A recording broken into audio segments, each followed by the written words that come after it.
Let's knit a lady's hat in Fisherman's rib on a double knitting board. I have this as a written pattern available on Ravelry. The written pattern includes 6 sizes to fit newborns to large men. In this movie, we'll focus on the ladies' size hat. All of the hats use full fisherman's rib and worsted weight, otherwise known as number 4 yarn. I'll place a link to the book in the program notes in case you'd like to look at that. These are all double knitting boards, and potentially any one of them could be used, but there are some things to make sure of. Since this one is fixed or not adjustable, you just need to check your gauge before beginning and see if you are close, because if you're not, it's unsuitable to the pattern. This loom is adjustable by means of the wood blocks that go between the two boards. Those wood blocks are a very handy method of gauge adjustment, but they don't give you very fine gradations of gauge.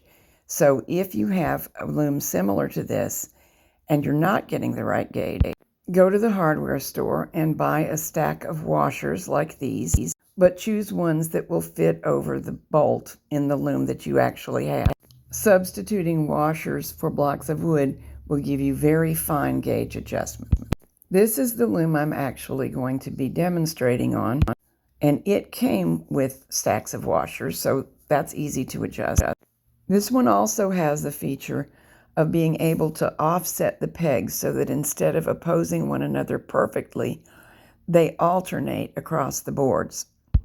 If you have that ability, it's a great thing for this pattern.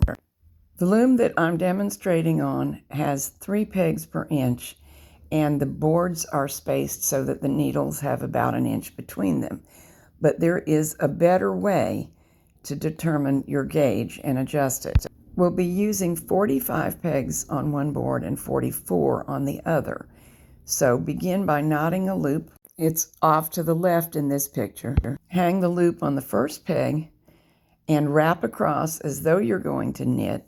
Then make a second knot where the final peg ends up. Remove the test wrap from the loom and measure it from the end of the initial loop to the knot.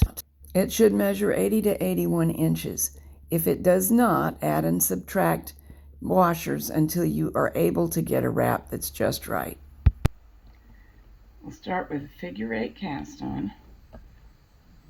I am leaving 3 empty pegs on the side nearest me, and I'm going to leave 2 empty pegs when I get to the other end. This is the only row for which we will be working the figure 8. Here's a loom that cannot be set with the pegs offset from one another, but we still use one more peg on one board than on the other. It's the near to me board. These 2 pegs oppose one another exactly. The extra peg on the near board is here. When casting on, the figure 8 looks close to the same on both kinds of board, but the wraps for all the other stitches appear a little bit slanted, while those with the board that has offset pegs appear straight across. The board and the fabric really don't know the difference and don't care. The challenge is a mental one for those of us knitting. When I explain to you what to do with the outer stitches, it's very obvious what's an outer stitch on the board with alternate pegs. On this kind of board, we treat both end pegs on the board that has the most pegs in work as the outer pegs, and by doing that, the knitting comes out just the same. If you find that you need more help with this concept, it's more fully explained in this movie, and I'll put a link in the program notes. Finishing up our cast on across 45 and 44 pegs, work all the way across with 45 pegs in work on the board nearest you and 44 on the other board. We're not going to rewrap this outer stitch at the beginning of each row, but it will get knitted at the end of the next row. This is the wrap that we will use for the remainder of the knit one, purl one ribbing section. We're not doing any official purl stitches to get it. We don't have to, because purl stitches are simply the back side of knit stitches. And because we are alternating, these pegs will knit stitches facing me. These pegs will knit stitches facing away from me. And the back side of each stitch will be a purl stitch on the opposing side of the fabric. So without doing any fancy manipulation, we will be getting knit one, purl one ribbing. If you are a machine knitter, this will remind you of full needle rib. One board would equal one bed, and all the needles are in work. In this case, pegs, of course, but machine knitters refer to needles. But they are set up so they alternate. So for the next 9 rows, this row doesn't count, this is part of the cast on, we'll do 9 additional rows, wrapping in the same exact manner, then knitting over bottom loop over freshly wrapped loop. Very simple stuff to get a hat hem that is knit one, purl one ribbing. Here are the first 10 rows being knitted. That's what they'll look like, and you can see a change where we switch over to Fisherman's rib shortly. No wrap here, so there's nothing for me to do. Knit over all of the stitches or all of the new wraps on both boards every row. It is perfectly okay to turn the board and knit if it's more convenient for you to do so, always looping over on the board that's nearest. The only reason for making a big differentiation between the near and the far board to begin with is to set up the correct number of pegs and the initial cast on. The 2 end stitches on the board that has the most stitches in work are not actually part of our pattern. They are just helpful edge stitches. So the yarn is coming from this stitch. Do not rewrap this peg for this project. You may for some others. Just start straight in, wrapping to and fro across the board. And this last peg on the end will knit over immediately, so it pins everything else where it won't unravel.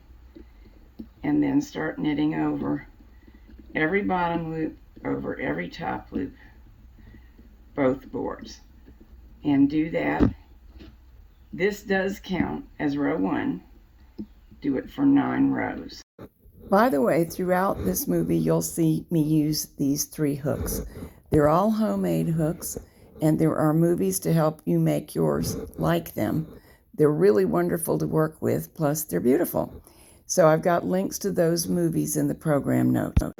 When the 9 plain knit one, purl one rows are complete, it's time for a transition row to go into Fisherman's rib. Do the same exact wrap as you have been doing.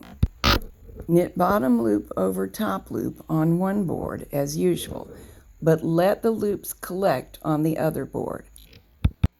It really doesn't matter which board gets the collection.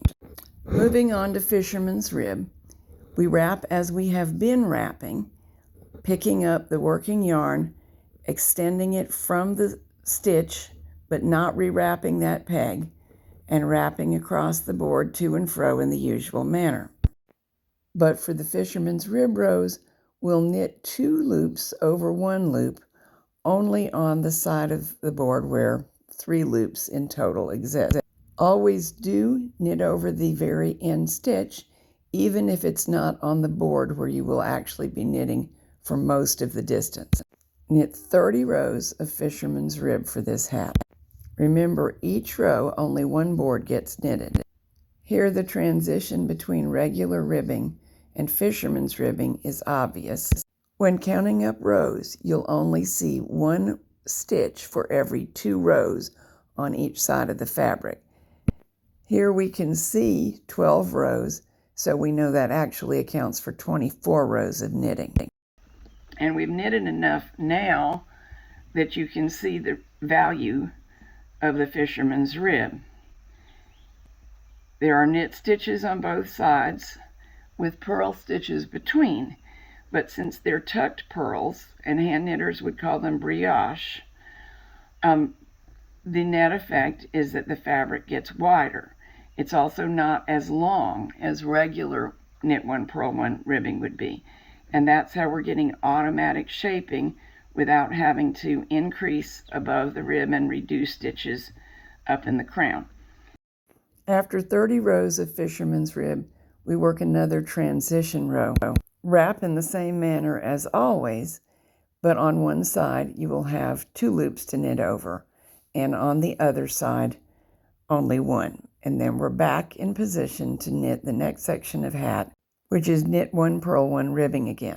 Wrap in the same manner as all of the other rows, knit over every stitch on both boards, and do that for 7 rows. Looking at the hat crown from above, we're at this point. When the 7 rows are finished, we'll change to every other peg knit 1 purl 1 ribbing so as to allow the crown to draw in. Make the change by transferring every other stitch across the board to the nearest opposing peg. You'll end up with 2 stitches per peg. As usual, we'll zig and zag across the boards to knit the rows, but we will just skip the pegs that are empty as though they didn't exist. And in this case, things look a little bit differently.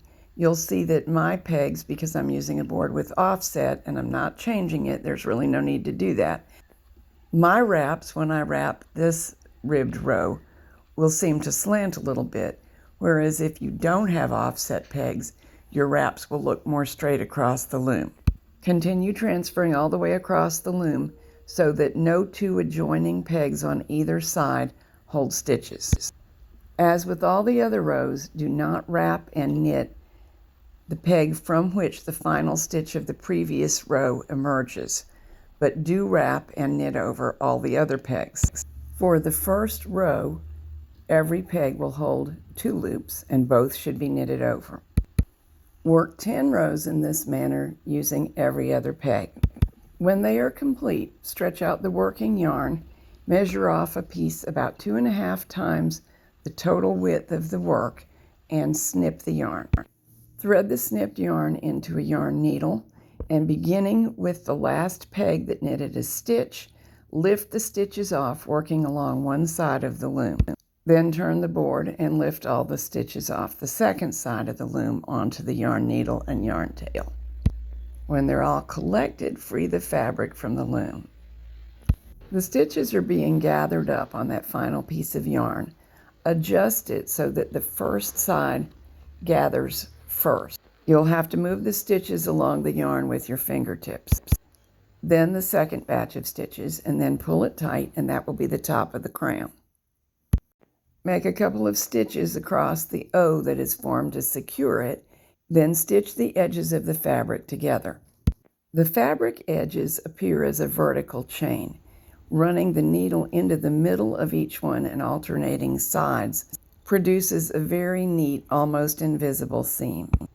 If you visit my Ravelry store looking for this or any other pattern, please look carefully at the descriptions because I do make a lot of loom knitting patterns, but also a lot of machine knitting patterns. Everything is clearly marked. I just want you to get the patterns you really came for.